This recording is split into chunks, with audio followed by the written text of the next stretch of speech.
Ivan Illich, Deschooling Society, is one of the most influential books in the history of political philosophy that you've never heard about. Why is it so influential? Well, for one thing, it does not have a lot of competition in philosophy of education. Say what you will, it's a really curious thing that in modern Western civilization, so many people are employed in the education sector, and there's so much that can change with philosophical debate in the education sector. I mean, really, you might think that philosophy of education would be the most active bookshelf in the philosophy department of your academic library, but it's not. There's a paucity of material in that department, and there's a terrible paucity of new ideas. Now, Ivan Illich, therefore, became a big fish in a small pond when he published this book back in 1971. It is also true that he came out with a style of rhetoric that was simultaneously appealing to people on the far left and people on the far right, and kind of anarchists and free thinkers and anti-establishment figures in between. Now, I gotta say, why am I making this video? I am not making this video as an introduction to this book. I think almost nobody who watches this video will read the book. At most, some of you will watch this video, think, oh, that's interesting, and maybe download a PDF from the internet and read a few paragraphs and throw this away. The style of rhetoric here has not aged well. And if you're really sincerely interested in education policy, the politics of education reform, you will very quickly come to the conclusion that this book is now of absolutely no practical value, zero, for the debates we have going on in the education sector today. But nevertheless, this book is a major influential work in the history of philosophy, especially in history of philosophy of education. It's still worth knowing about. So if you're wondering whether or not this video is going to end in like a recommendation, a thumbs up or a thumbs down, should you read the book? No. No, you shouldn't read the book. And if you take a look at the book yourself, if you put Ivan Illich into YouTube today and found this video because you were thinking about whether or not this book was worth reading, I can tell you confidently, no, it is not worth reading. And I don't even see that with any hate in my heart. In his private life, his faith and values, Ivan Illich was one of these guys who was a mix of left-wing and right-wing impulses. He was devoutly religious. He was not just a little bit Christian.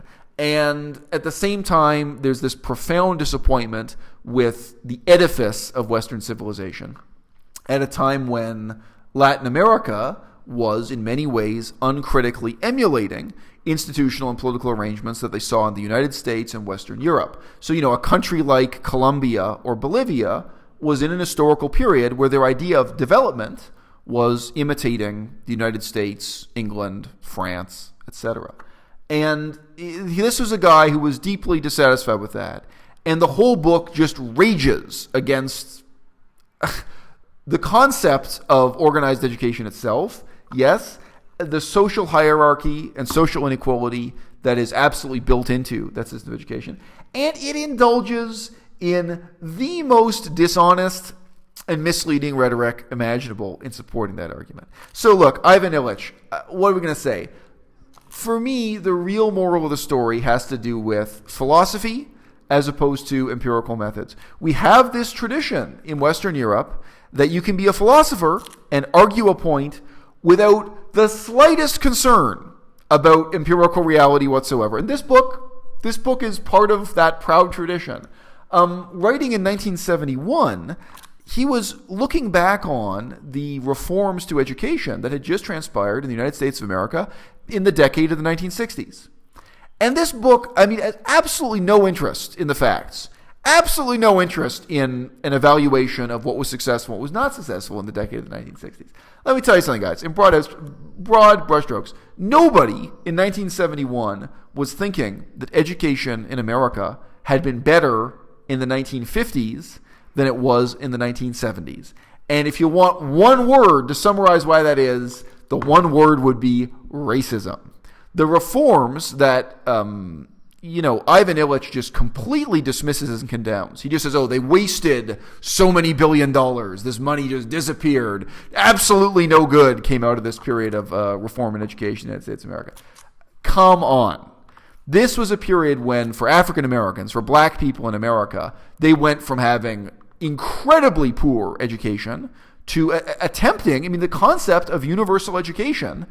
Talking about the history of the United States of America, that's what universal means. Universal means they were for the first time making a sincere effort to give equal opportunities to blacks, Hispanics, non-white people in the United States of America. And yes, poor white people were also, there was an open question of that. And Illich is coming straight out the gate in the first chapter of his book, no interest. Just totally withering dismissal that this period of reform and expansion of the education system in the United States, this is just a total failure, that it was self-evidently a failure. There's absolutely nothing good to be seen in it.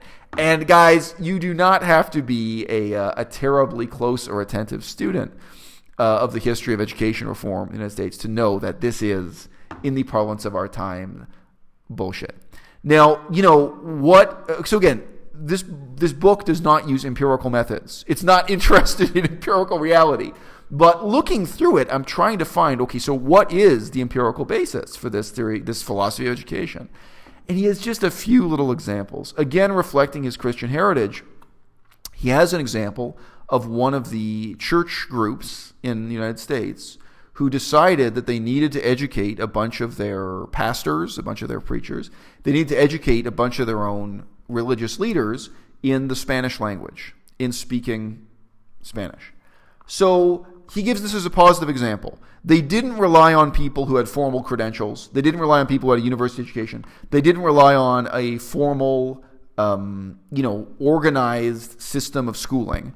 They instead put an advertisement in the newspaper saying that they were looking for fluent speakers of the Spanish language to come in and spend time doing one-on-one practice with these Christian, I forget if they were priests or what their rank was, but these Christian preachers, and help them learn to speak Spanish. He said the majority of the people who saw the advertisement and volunteered were, it was a paid position that only lasted a few months. He said the majority of them were high school dropouts or otherwise had no formal education in how to teach a language. And this is a positive example. He said the results were much, much better than they could have gotten by putting these guys in a university classroom or what have you. Okay, cute.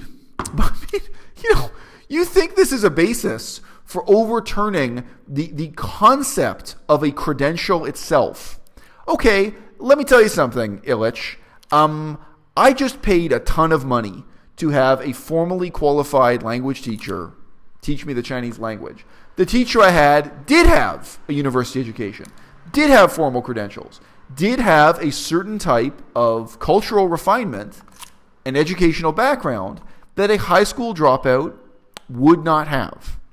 If you just think about it from the client's perspective, from my perspective as a student, I do not believe, Illich, your one empirical example that I can find in this book. There's probably one or two others I'm forgetting, but there's almost nothing. I do not believe that I will get equally positive results if I just put an ad in the newspaper and hire a high school dropout to teach me the Chinese language. Okay? It's Chinese in my case. It's Spanish in the other case. I don't believe that.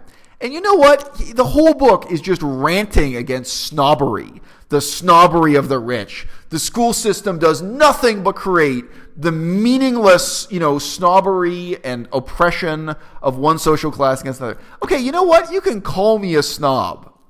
If I'm paying money to spend many, many hours in the classroom with a teacher, I'm willing to own up to that, Ivan Illich. I'm willing to own up to the fact that I really enjoyed and appreciated my education more by having a highly refined, highly educated person spend all those hours in the classroom with me, teaching me this language, as opposed to spending that time with a high school dropout. So even if you think it is just snobbery, if you dismiss the whole edifice of how the university education system works as nothing but snobbery, that snobbery is still worth money to me as a client. And this is using your example, Ivan Illich, which is at the sort of, weak end of the spectrum.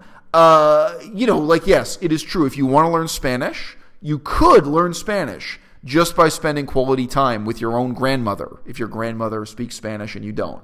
Just by spending quality time with that. It's true. That's possible. You know what's not possible?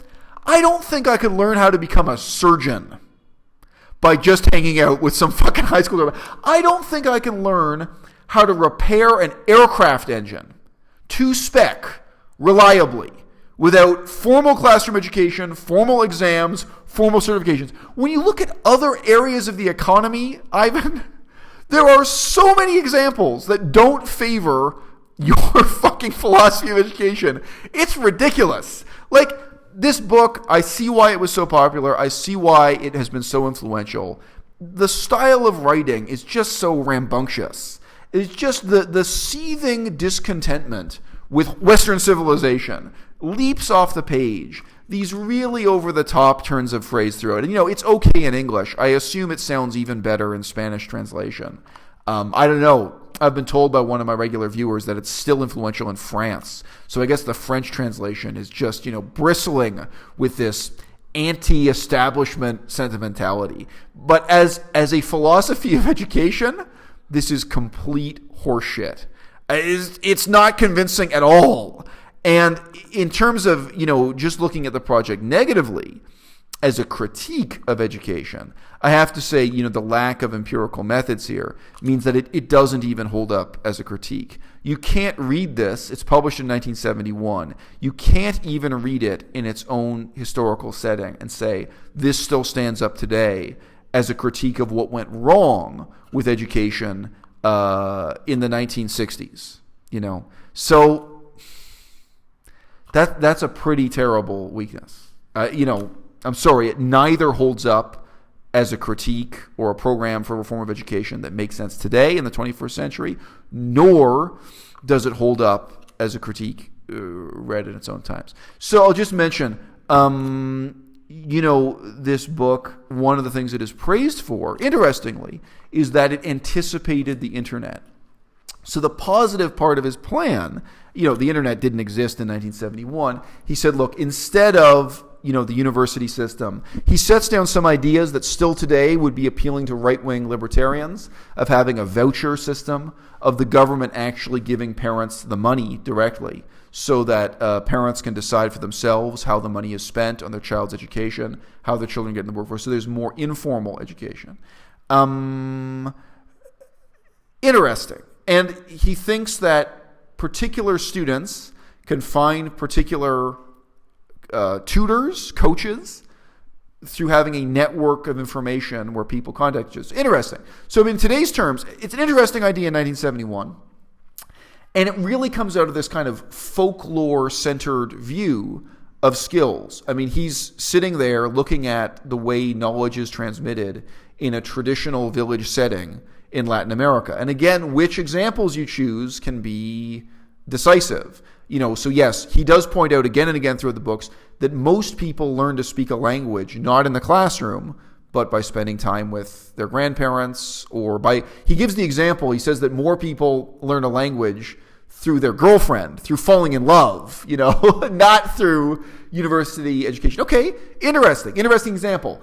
But how do you learn how to repair an aircraft engine, how to disassemble and reassemble an aircraft engine? And how do you write an exam proving you can do that in a reliable way that doesn't put people's lives in harm's way?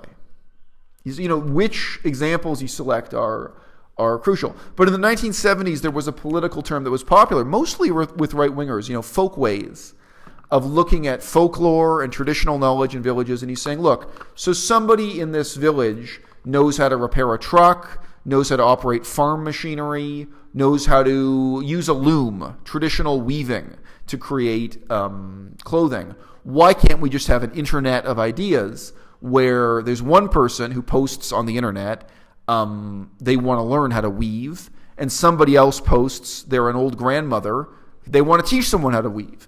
And there's no classroom, there's no university, and money is paid. The person gets paid to coach somebody else, and human skills are transmitted in this way, and it's so much more effective for everybody.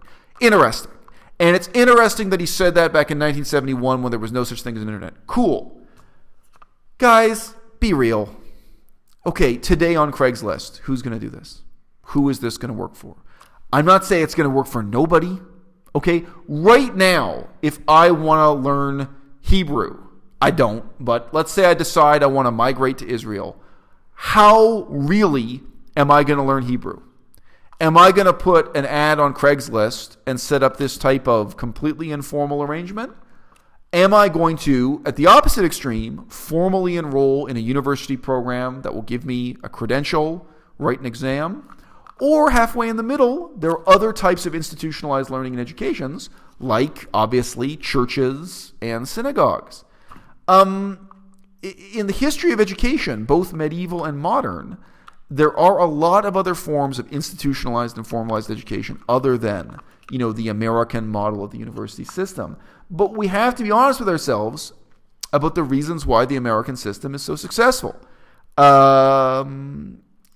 Look, China, I live in China right now, has one of the most extreme histories imaginable of reforms to education. But at the end of that process, having tried out so many different extreme ideas, the system they've settled on, really, to say they were open to new ideas is an understatement. This is one of, in the history of the 20th century, China must have the greatest diversity of attempts to totally disassemble and reassemble education from the ground up. And in the end, the system they've created is not so different from the American system of education. Working from empirical methods, those questions are really worth asking and worth answering. Not that the American standard is an ideal that Colombia or Brazil should uncritically aspire to. I mean, in a sense, Ivan Illich has a really good point there. We need to question this. We need to think very carefully about why are we maybe unwittingly imitating both the advantages and disadvantages of the philosophy of education of the modern Western world. But there are hard criteria that education ultimately has to correspond to. Either we can trust you with this job to disassemble and reassemble this aircraft engine, or we can't. Either you are a real surgeon or you're not. And even for me, he chooses the example of language education because it favors his argument. Why did I want to be in a formal university setting instead of just learning Chinese, hanging out with my girlfriend, or, these more informal examples he gives, rather than this kind of folklore approach, or rather than just putting an ad on Craigslist and saying, hey, does anyone have an elderly grandmother, who speaks Chinese fluently? In Vancouver, there must be a ton. Who has a bored grandmother in Vancouver who speaks Chinese as their first language, who can sit down and spend 300 hours with me, tutoring me in Chinese? Why do you think that is? From the perspective of the student, there are compelling reasons to prefer a formal education setting as opposed to an informal one. From the perspective of the employer, there are just so many reasons why you're going to hire someone who has a credential, someone who has not only learned Chinese, but can prove to you that they learned Chinese. Guys, Ivan Illich dreamed a dream, and he remains a footnote in the history of philosophy of education, one of the most influential guys who ever did it. If you want to read this book, you can dream along with him. But for me, the real moral of the story is philosophy is a problem-solving method, and we have to be looking at empirical evidence, real-world evidence, facts from the ground up at the beginning and the middle and the end of our inquiries.